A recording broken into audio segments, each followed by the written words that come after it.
the prices so people's shopping baskets aren't so expensive, and to get the growth so we get the tax revenues in so we can afford the social care reforms that the Democrats are championing, for example. So we really do want that UK-EU customs union, and I've been advocating it very strongly. Just set the context on here. As Ed Davey says there, he has been saying this for quite a while, and it was in their manifesto. At the same time, you've got Reform meeting this weekend, and all the polls now put them ahead of the Conservatives.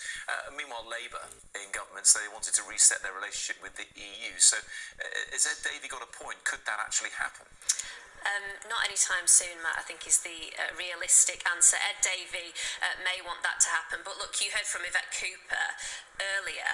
What she said is it's a red line for this government, no single market, no customs union. I think what you might see instead of that, and clearly that is what the government is planning because of the Prime Minister's schedule over the next week. He plans to, he's meeting the German Chancellor today. He will then head to Brussels. There will be an informal summit. I'm sure trade will be talked about during that. I think what we're going to see is a push to get some informal deals around the edges that are not plunging straight back into the kind of Brexit, the kind of European Union structures that we saw before Brexit.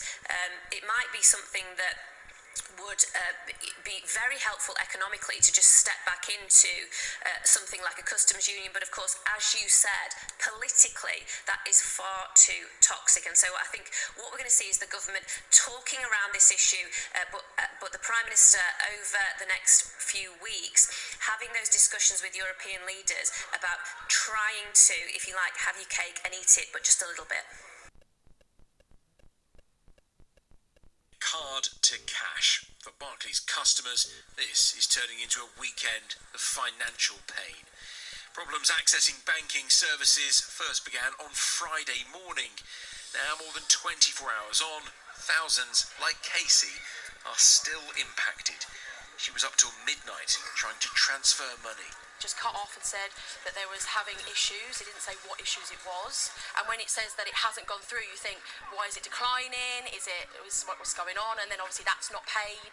It's worrying. It is very worrying, especially as a parent. It is very worrying because the school won't be able to pay their lunches on things. Customers are continuing to face problems making online payments and transfers today after serious IT problems began yesterday. The bank has apologised and says it's working hard to fix the issue.